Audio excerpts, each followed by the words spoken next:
কি করছিস তুই এসব? তুই কি ভুলে গেছিস আমি তোর বড় বোন? আপু, আমি আজ তোমার কোনো কথাই শুনব না। রাতুল, তুই আমার ভাই, আর ভাই বোন কখনো এসব করতে পারে না। চুপ থাক, তুই আমার বোন হ, আর যাই হ, আজ আমার মাথা নষ্ট। আমি আজ কোনো বাধা মানব না। তারপর আমি আমার ছোট ভাইয়ের কাছ থেকে কিছুতেই রেহাই পেলাম না। আমি যখন ঘুমিয়ে পড়লাম তখন আমার বিছানায় এসে আমার সাথে যা করলো তা শুনলে তোমাদের মাথা ঘুরে যাবে। তাহলে আসল ঘটনাটি শুরু করি। আমার নাম রাতুল, আমি খুবই একটা স্মার্ট ছেলে। ছোটবেলা থেকেই আমি আমার বড় বোন নিপার প্রতি দুর্বল। সব ভাই বোনের মাঝে আমি বড় বোনকেই বেশি পছন্দ করি। বড় ভাই, মেজ বোন, ছোট বোন আর ছোট ভাই সব এক দলে থাকলেও আরেক দলে শুধু সেজ ভাই, আমি আর বড় বোন নিপা থাকি। সব মিলে আমরা 4 ভাই আর 3 বোন। বড় 3 ভাই, তারপর 2 বোন, তারপর ছোট ভাই আর ছোট বোন। আমি মেজ, আমার বয়স এখন 21 বছর। আর বড় বোন নিপার বয়স এখন 22 বছর। এ কাহিনীর শুরু আমাদের জন্ম থেকেই। আমরা গ্রামের বড় জমিদার ঠাকুর বাড়ির বড় ছেলের ঘরের ছেলে মেয়ে। ছেলে মেয়েদের মাঝে ছেলেবেলা থেকেই সবচেয়ে সুন্দরী নিপা আপু। আর তার সবচেয়ে বড় ভক্ত আমি। সে যেখানে যায় আমিও তার পিছে পিছে যাই। সব বাচ্চাদের সাথে ওর জন্য মারামারি করি। এমনকি বাড়িতে বাকি ভাই বোনের সাথেও দুজনে দল পাকিয়ে ঝগড়া করি। নিপাকে শাসন করলে বড় দাদাদের সাথে আমার মারামারিও বাধে। নিপার যে কোনো কথা আমি ফেলতে পারি না, সব বায়না মেটায় আর বড় হয়ে আমাকে নিপা ছেলেবেলা থেকেই শাসন করে। কিন্তু বড় হবার সাথে সাথে আমার এই বোনের প্রতি এক অন্যরকম ভালোবাসার সৃষ্টি হলো। দিনে দিনে নিপা যেমন সুন্দরী হতে লাগলো, আমিও তাকে দেখে অবাক হতে লাগলাম। যে বয়সে আমার বন্ধুরা পাড়ার অন্য মেয়েদের নিয়ে ভাবত, সে বয়সে আমি নিজের বোনকে নিয়ে ভাবতাম। অবশ্য পাড়ার বেশিরভাগ পুরুষের নজরেই নিপার রূপের উপর পড়ত। কিন্তু ভাই বলে আর সব ছেলেরা যেমন প্রকাশ্যে কোনো মেয়েকে নিয়ে নোংরা কথা বলতো, কিংবা প্রকাশ্যে মেয়েদের দিকে তাকাতো, তেমন কিছু আমি করতে পারতাম না। বরং কোনো ছেলে তার বোনের দিকে নজর দিলে পরে তাকে ভালো করে ধোলাই করতাম। মেয়েরা ছেলেদের আচরণ বেশ ভালোই বোঝে। নিপা আমার এই নতুন পরিবর্তন ধরতে পারেনি। তা কিন্তু নয়। সে বোঝে আমি তার এতটাই ভক্ত, আর তাকে এতটাই ভালোবাসি যে তার প্রেমেও পড়তে পারি। কিন্তু এই প্রেমের কোনো সমাধান নেই। কারণ সে আমার বোন। আমার বোনের হাতের রান্না ছাড়া আমি ভাত খেতে পারতাম না। বোন হিসেবে অনেক ভালোবাসি, তাই বেশি কিছু আশা করি না। বরং ওর মতো একটা বউ হলেই হলো আমার। যদিও তা আমি আর কোনোদিনই খুঁজে পাচ্ছি না। দেখতে দেখতে নিপা কলেজে উঠে গেল। আর নিপা আপু দিন দিন সুন্দরী হতে লাগল। এদিকে আমাদের এই এলাকায় জাতিভেদ যুগ যুগ ধরে এক বড় সমস্যা। আমি এই জাতভেদের বিরুদ্ধে রুখে দাঁড়াই। বামপন্থীদের পক্ষে চলে যাই। ফলে আমার সাথে জমিদার ঠাকুরদার বিরোধ বাধে। এরপর আমার বাপ ভাই সবাই আমার বিরুদ্ধে চলে যায়। ঠাকুরদার চাপে আমি বাবা মাকে ত্যাগ করতে বাধ্য হই। আমি মা, মাসি, বোন আর বড় বোন নিপার কাছ থেকে বিদায় নিয়ে কলকাতা চলে আসি। এখন আমি সেখানে বিশাল বড় কোম্পানির ম্যানেজার। নিপা পরিবারে একা হয়ে যায়। ওর বয়স তখন 24 বছর। রোজ 2 গ্রাম পেরিয়ে কলেজে পড়তে যায়। এর মাঝে এক সুদর্শন ছেলের সাথে তার প্রেম হয়ে যায়। ছেলেটা চেন্নাইতে ডাক্তারি পড়ে। দুজনে পালিয়ে বিয়ে করে। জমিদারের ভয়ে ছেলেটার পরিবার গ্রাম ছেড়ে পালিয়ে শহরে এক বস্তিতে আশ্রয় নেয়। অনেক কষ্টে ছেলেটা পড়া চালিয়ে যায়। 1 বছর পর জমিদারের লোকরা একদিন ওর জামাইকে ধরে ফেলে। ওরা নিপার বাবার নির্দেশে ছেলেটার 2 পা মেরুদণ্ড ভেঙে দেয়। নিপা তখন 9 মাসের অন্তঃসত্ত্বা। ছেলেটাকে বাঁচাতে যে চিকিৎসার প্রয়োজন তা দেবার সামর্থ্য তার পরিবারের নেই। এমন বিপদের দিনে সে একজনকেই চিৎকার করে ডাকতে পারে, তার ছোট ভাই অর্থাৎ আমাকে। স্বামীকে নিয়ে বোন কলকাতা আসে, আমাকে খুঁজে বের করে। আমি বোনের এই কষ্ট দেখে পাগল হয়ে যাই। আমি ওর স্বামীর চিকিৎসা করাই। কিন্তু আমার বোনকে স্বামীর পরিবার সহ একটা বস্তিতে থাকতে দেখে ভীষণ কষ্ট পাই। কিছুদিন পর নিপা মা হয়। তার স্বামীও একই হাসপাতালে বাঁচা মরার লড়াই করছে তখন। নিপার স্বামী বেঁচে উঠলেও চিরতরে পঙ্গু হয়ে যায়। আমি বোনকে বাচ্চা সহ আমার নিজের এক বাড়িতে চলে আসতে বলি। কিন্তু নিপা স্বামী ছেড়ে কিভাবে আসবে? তাই পঙ্গু স্বামীকেও বোন সাথে নিয়ে আসতে চায়। আমিও মেনে নিই নিপার কথা। নিপার স্বামীর শরীর ভেঙে যায়। সুঠাম শরীর ভেঙে হাড় হয়ে যায়। অবশ্য কিছুদিনের মধ্যেই নিপা আবার তার স্বাভাবিক সৌন্দর্য ফিরে পায়। বরং দিনে দিনে তার রূপ আরও বাড়তে শুরু করে। কিন্তু বোনের স্বামী পঙ্গু হবার পর ওর জীবনের সব আনন্দ যেন শেষ হয়ে গেল। জীবনটা দুঃখে ভরে উঠল। একে তো শ্বশুর কুলে কেউ নেই যে আর্থিকভাবে সাহায্য করতে পারে, অন্যদিকে পঙ্গু স্বামীকে বিছানায় খাওয়া দাওয়া টয়লেট করানো। আমার বোনের মনটা দুর্বল হয়ে গেল, তার আনন্দ ধূলিসাৎ হয়ে গেল। এদিকে আস্তে আস্তে আমার দৃষ্টি পড়ল আমার বোনের দিকে, বরং গ্রামে ফেলে আসা সেই কিশোরী বোনের চাইতে। এখন আমার বোনকে অনেক সুন্দর লাগে, কিন্তু মনের মাঝে অনেক দ্বিধা কাজ করে। এই দোটানা কাটিয়ে অবশেষে সিদ্ধান্ত নিয়েই ফেলি, যা হয় হবে, একবার বোনকে এইটুকু নিশ্চয়ই আমি আদায় করতে পারব বোনের কাছ থেকে। এটা করে আর ওর কোনো ক্ষতি হবে না, বরং ওকে সহ ওর বাচ্চাকে স্বামীকে ভরণ পোষণ করার গুরু দায়িত্ব যখন আমি পালন করেছি, তাই আমি বিশেষ কিছু দাবি করতেই পারি। আমি ভেবে নিলাম আমার বোনকে আমি বলবো আমি তার কাছে কি চাই। আমি আমার বোনকে বলতেই হবে, তাছাড়া আমার মনকে আমি স্থির করতে পারছি না। নিপার চোখে আমার এই পরিবর্তন ঠিকই ধরা পড়ে, কিন্তু আমি এখন তার একমাত্র গুরুজন, তার উপর অনেক দাবি আছে আমার। ছোটখাটো বিষয়ে আমাকে আর কিছু বলতে পারে না আগের মতন। আস্কারা পেয়ে আমি আরও এগিয়ে যাই। নিপা কোনো মতে স্বাভাবিক আচরণ করে।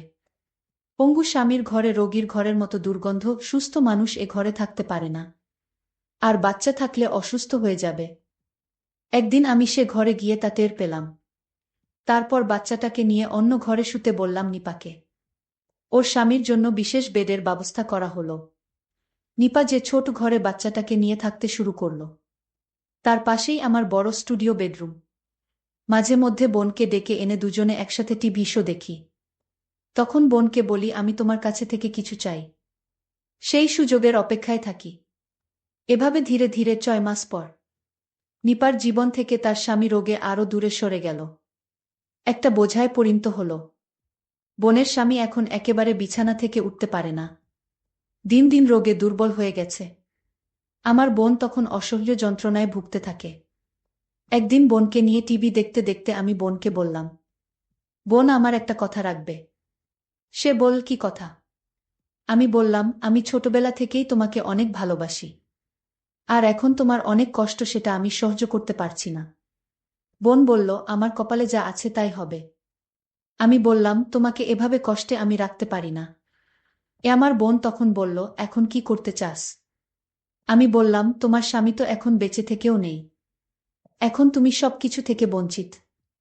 আর তাই বলছিলাম, তুমি তোমার স্বামীর সাথে রাতে যা করো আমিও তা করতে চাই। এই কথা শোনার পর বোন ঘর থেকে বেরিয়ে বাচ্চার কাছে চলে গেল। আমার খুব খারাপ লাগলো, নিজেকে খুব ছোট মনে হতে লাগলো। আমার বোনের প্রতি আমার যে দুর্বলতা হয়েছে, যে কোনো সময় একটা অঘটন ঘটাতে পারি, এই ভেবে আমি চিন্তিত হয়ে গেলাম। বোন না চাইলে তাকে কষ্ট দিয়ে আমি কিছুতেই সুখে থাকতে পারবে না। পরদিন বোনকে সরি বলবো, তার সাথে কথা বলবো ঠিক করলাম।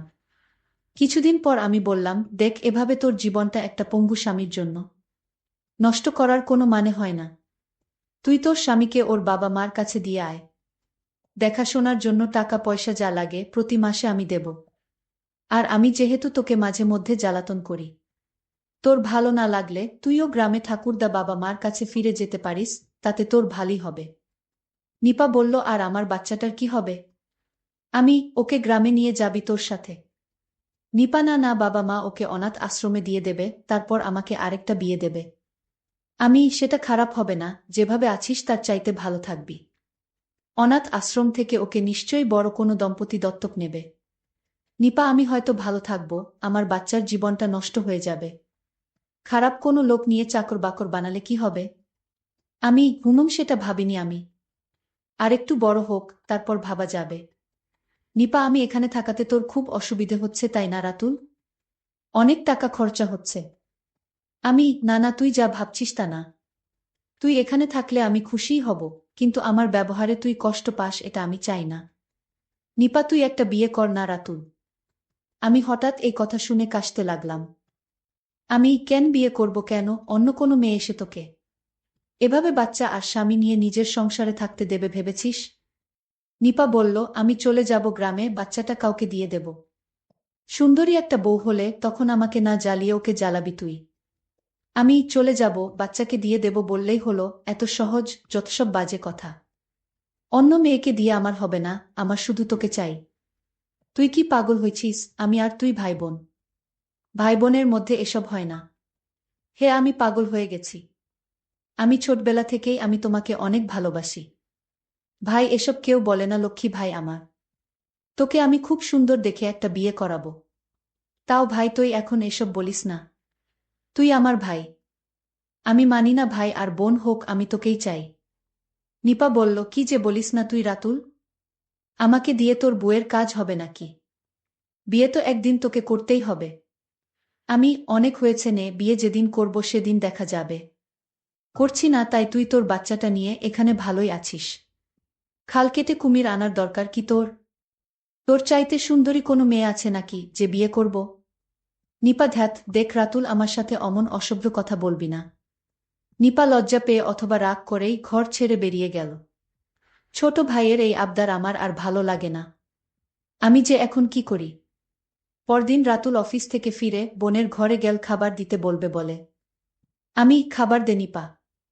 নিপা আসছি রাতুল, বাচ্চাটাকে ঘুম পাড়িয়ে। তারপর বোন আমাকে খাবার দিল। খাবার পর আমি বোনকে আমার ঘরে আসতে বললাম। বিছানায় শুয়ে কি করতে বলবো সেটা ভাবতে লাগলাম। আমি বললাম, আমার মাথাটায় আজ প্রচণ্ড ব্যথা, আমার মাথাটা একটু মালিশ করে দিবা। আমি আমার ভাইয়ের মাথায় মেসেজ করে দিচ্ছিলাম। ভাই তখন বলল, বোন তোর হাতে জাদু আছে। তুই আমার মাথাটা একটু মালিশ করে দিতেই মাথার ব্যথা চলে গেছে। তারপর আমি ঘুমিয়ে গেলাম। রাত যখন 2টা বাজে তখন আমার ঘুম ভেঙে গেল। আমি দেখলাম আমার বোন ঘুমিয়ে আছে। আমি আমার বোনকে দেখে আশ্চর্য হলাম। মনে হয় আল্লাহ নিজ হাতে তাকে বানিয়েছে। আমি আর কোনো কিছুই ভাবতে পারছি না। আল্লাহর সৃষ্টি কত সুন্দর। আমি আর কিছুই না ভেবে আস্তে আস্তে বিছানা থেকে উঠে বসলাম। আমি দরজাটা লক করতে ভুলে গেছিলাম।